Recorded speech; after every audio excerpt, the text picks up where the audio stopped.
Alright, new Darklord support and Frightfur cards have been revealed for Rise of the Duelist. 2 archetypes I like and 1 tempting to build. So let's get started. So first off, let's start with the Darklords.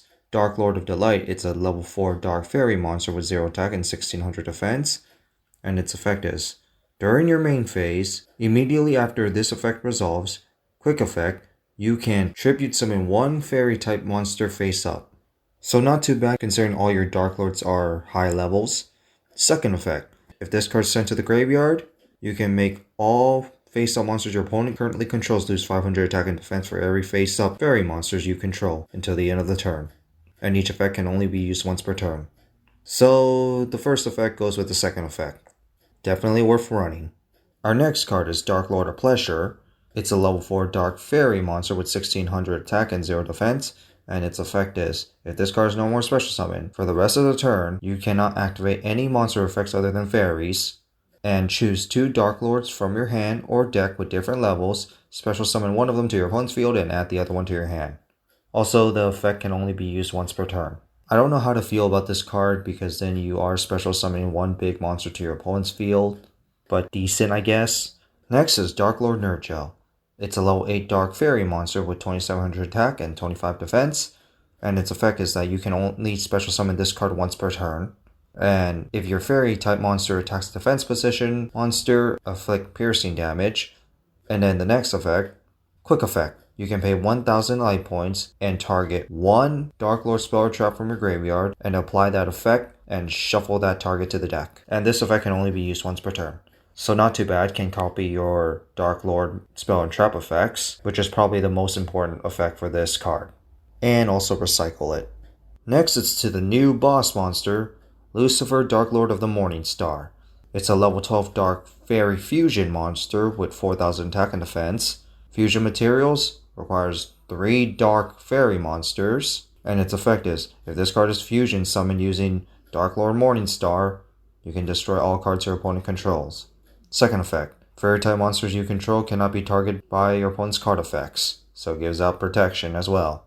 And then third effect, once per turn during your main phase, quick effect, you can pay 1000 life points and special summon 1 fairy type monster from your hand or graveyard in defense position. And this effect can only be used once per turn. So it gives out protection and gives out a revival. And a nuke if you use Morningstar. Yeah, I'm tempted to play Darklords. And we finally got the trap, Rebellious Darklord. It's a normal trap and you can only activate one of these per turn. Send 1 Darklord monster from your hand or face up on the field to the graveyard and fusion summon 1 Dark Fusion monster from the extra deck using monsters from your hand or field as fusion materials. Then you gain life points equal to the attack of the monster sent to the graveyard with this effect. So essentially it's a slower polymerization for Darklords, although you do regain your life points. Which will be a lot considering that many of your Darklords are pretty much big beat sticks.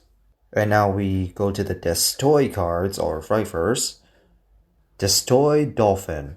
It's a level 4 Water Fairy monster with 16 attack and 1000 defense. And its effect is, once per turn, you can target 1 toy vendor in your graveyard, set it to your field, and if you do, send 1 Egypt Sabers or Fluffle monster from your deck to the graveyard. Second effect, if this card is sent to the graveyard using it as fusion material, you can shuffle 1 polymerization or fusion card that was banished or in the graveyard to your deck. Yeah, you should just play 3 copies of this card. Next is Egypt Scythe. It's a level 3 Dark Fiend monster with 1000 attack and 0 defense. And its effect is, once per turn during your opponent's main phase, quick effect, you can reveal this card from your hand, fusion summon 1 Frightfur fusion monster from your extra deck by using monsters from your hand or field as fusion materials. Second effect, if a Frightfur fusion monster you control will be destroyed by battle or by card effect, you can banish this card from your graveyard instead, and each effect can only be used once per turn.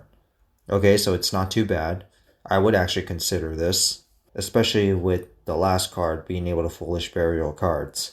Next is the fusion monster, Distort Crew Whale, or Frightfur Whale. It's a lone 9 Water Fiend type monster with 26 attack and 24 defense. Fusion materials, 1 Egypt monster and 1 Fluffle monster, and its effect is, if this card's fusion summon, destroy 2 cards on the field, 1 on each side.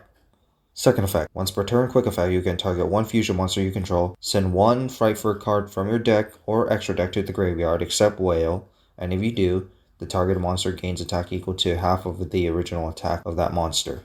So I guess use this for beatdown purposes.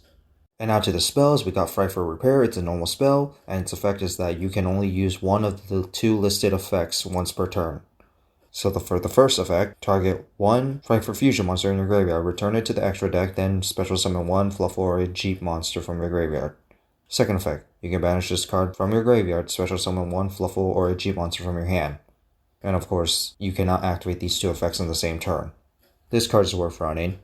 And now to the last card, Frightfur Vendor. It's a continuous trap, and its effect is that this card becomes Toy Vendor while it's on the field or the graveyard. Second effect, once per turn, you can discard one card, draw one card, reveal it, and if it's a Jeep monster, you can destroy one card on the field. Otherwise, place one card from your hand on the top or bottom of your deck. So it's a decent reload card. Third effect, if this card is sent to the graveyard, you can target one face-up monster your opponent controls. Its attack becomes half until the end of the turn.